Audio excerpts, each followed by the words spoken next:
Biafra. It means nothing to me. Right now, I feel it is important to draw the attention of all Biafrans, and in fact the international community as well, to what the Biafrans are fighting for.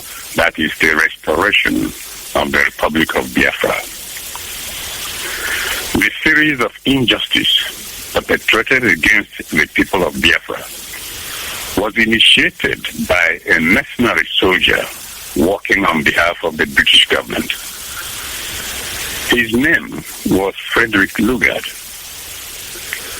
In the year 1914, Lugard, as colonial administrator and friend of the House of Fulani, using his connections with the British Colonial Office, committed the most outrageous fraud in human history by unilaterally declaring the amalgamation of northern and southern protectorates in our part of Africa and naming these territories Nigeria. This British mercenary did not consult the people before forcing them into an unholy union of his dreams. The name Nigeria was really a coinage from two words: Niger, that is the river Niger, and area, meaning the area of land around the river Niger. It does not require a rocket scientist or a wordsmith to forge this name. I understand that the name was in fact suggested by Lugard's wife. For Lugard to choose the name Nigeria for his contraction is clear evidence he was only interested in the land and its resources, not in the well-being of people of diverse cultures inhabiting the land. So, ab initio, the name Nigeria was only a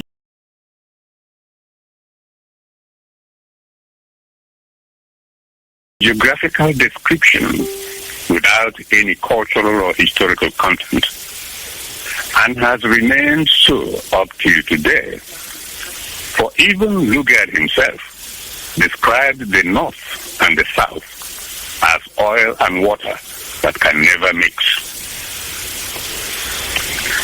About 30 years into Lugard's experiment, in 1945 to be exact, the first catastrophe struck. Biafrans were slaughtered in northern Nigeria by the House of Fulani as a clear expression of their resentment of the amalgamation. In 1953, the Northerners struck again.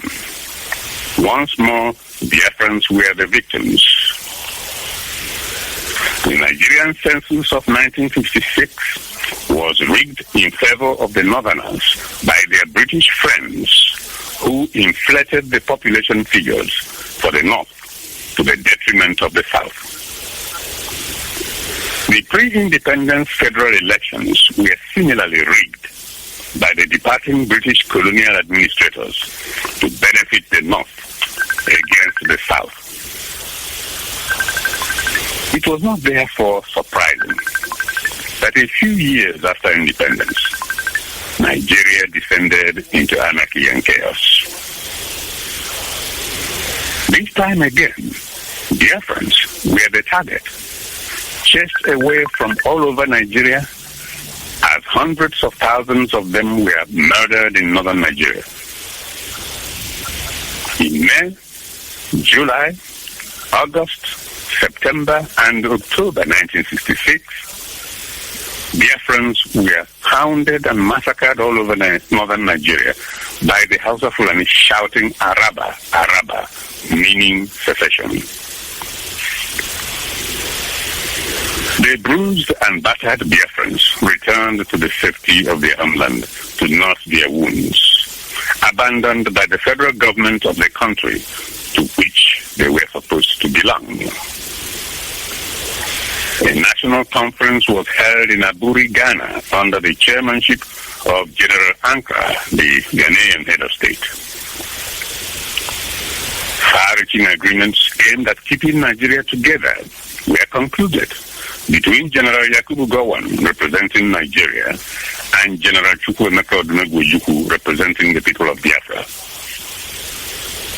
But in a most arrogant display of power, Nigeria unilaterally annulled those agreements.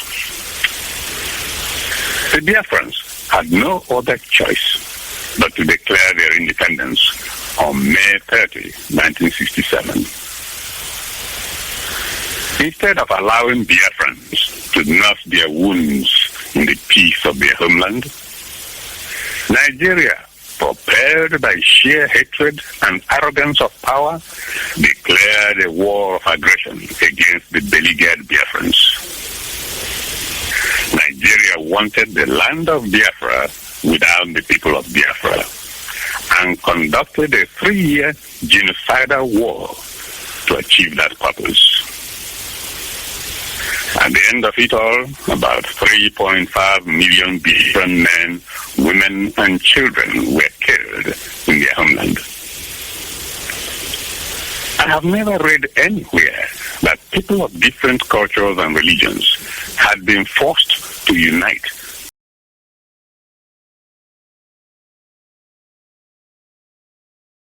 by sheer military means.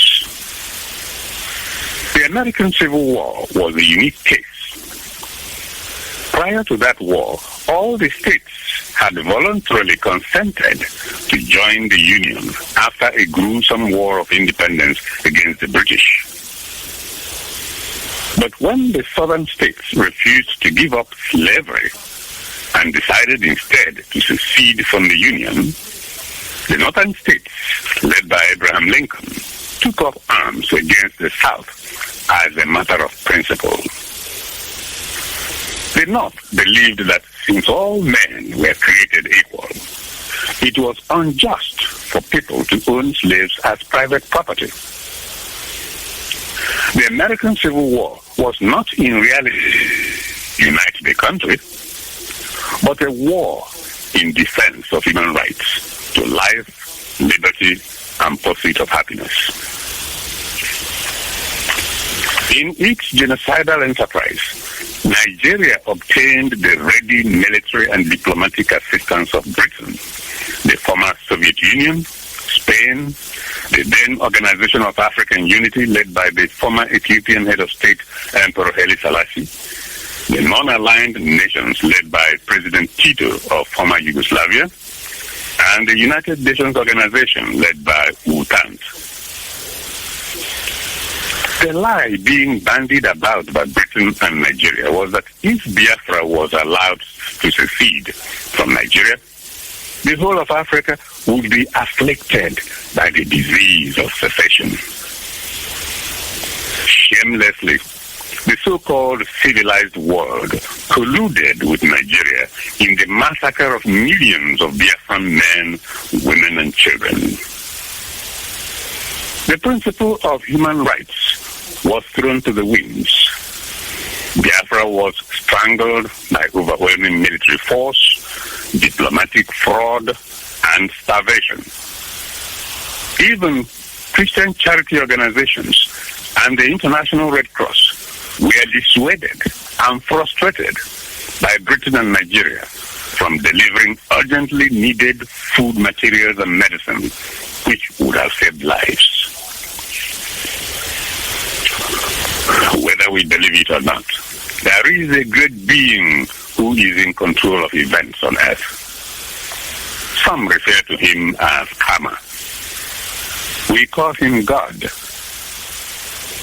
Nigeria thought that once Biafra was defeated in battle, everything would be all right, and she would live happily ever after. There is no way you can spill the blood of 3.5 million people and expect that there would not be some retribution. We all know what is happening to Nigeria tonight. What of the greatest ally of Nigeria? war against Biafrans, Britain. One quiet afternoon here, two machete-wielding Nigerian extremists attacked a British soldier and killed him in broad daylight and bragged about it. That event was one of the greatest insults inflicted on a world power such as Britain. Right now, Scotland is in the process of seceding from Britain after about 400 years of marriage voluntarily entered into by England and Scotland. Yet, it was the same Britain that scared the world stiff about the impending balkanization of Africa should Biafra go its way, and led the chorus of the sanctity of the territorial integrity of Nigeria as the Biafran War of Independence raged on. I do not know what will happen to the territorial integrity of Britain when Scotland eventually secedes. The truth is that a territory can never be more important than the people who live in it. That is a basic principle of human rights. But the British government, under the leadership of Harold Wilson, did not believe that the Biafran people were entitled to the same human rights which British people enjoyed. That is why Harold Wilson is one of the least respected world leaders today.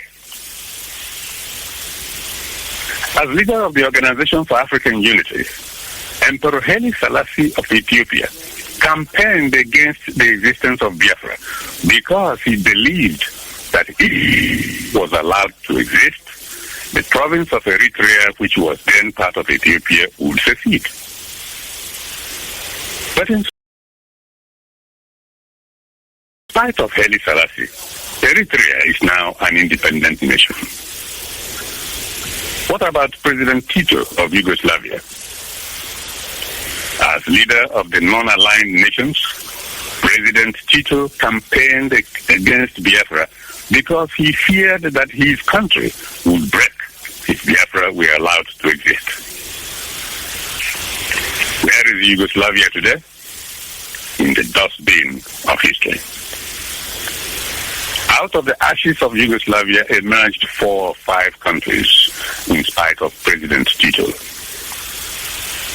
Now, the former Soviet Union supplied Nigeria with all the MiG fighter planes with which it terrorized, killed, and maimed Biafran men, women, and children in their homes, in marketplaces, in schools, in churches, in hospitals, and in refugee camps. Where is the great Soviet Union today? In the dustbin of history. From the ashes of the former Soviet Union emerged 15 independent countries, including Russia. What of Egypt?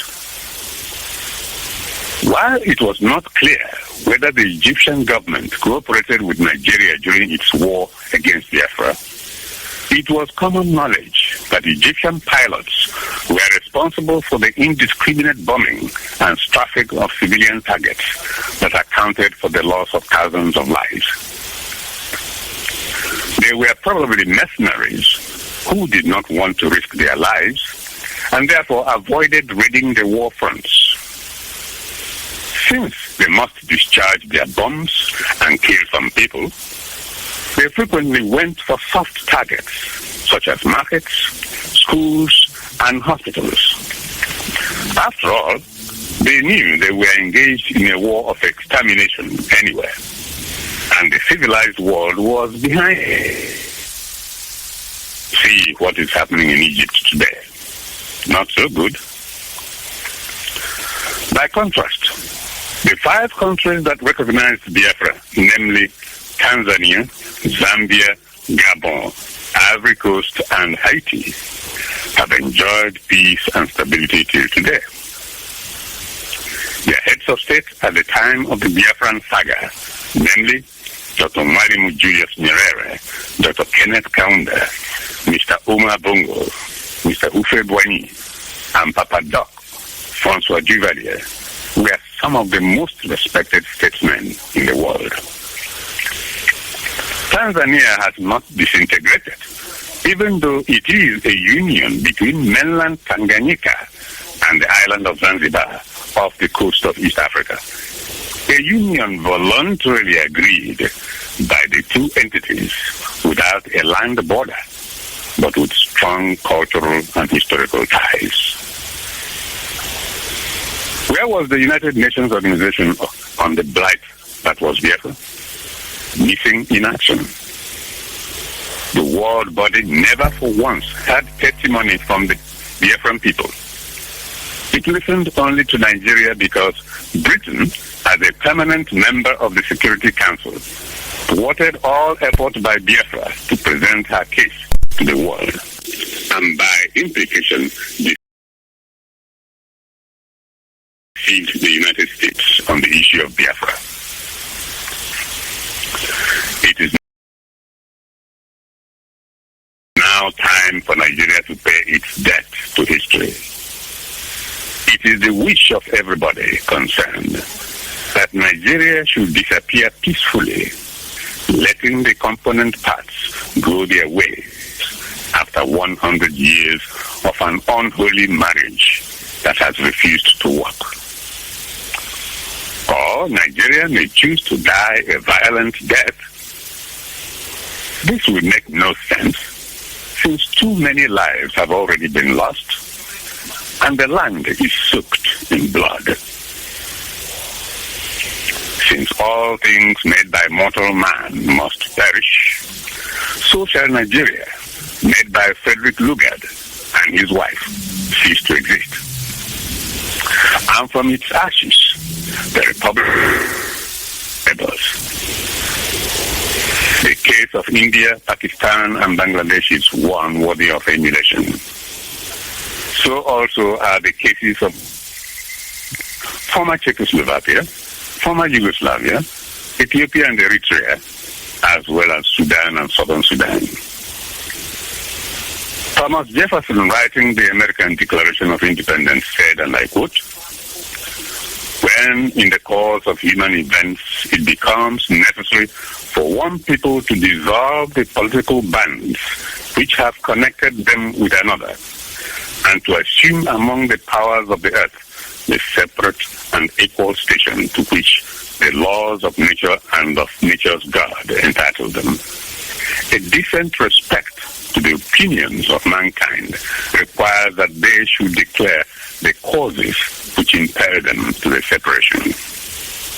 We hold these truths to be self-evident, that all men are created equal, and they are endowed by their Creator with certain inalienable rights, and that among these are life, liberty, and the pursuit of happiness."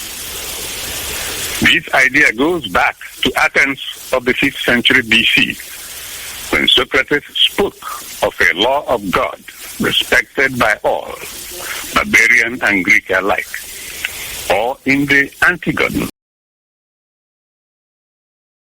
of Sophocles from the 5th century BC, when Antigone appealed to the law of God that is the same for all over the world, and justifies any action that might break the laws of men.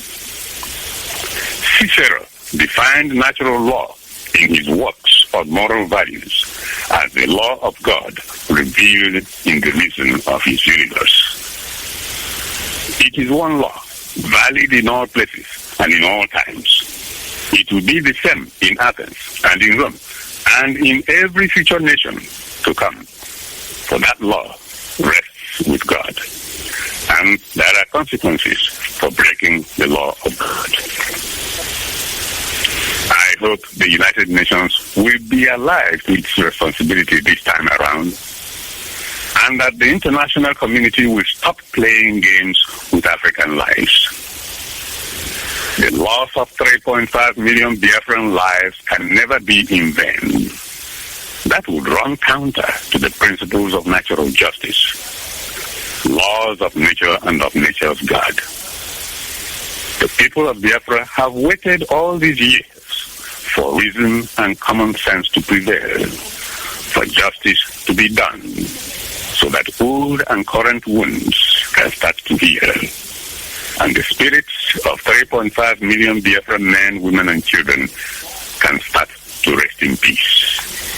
It is time for the restoration of the Republic of Biafra. God bless people of goodwill around the world, and God bless Biafra. Thank you.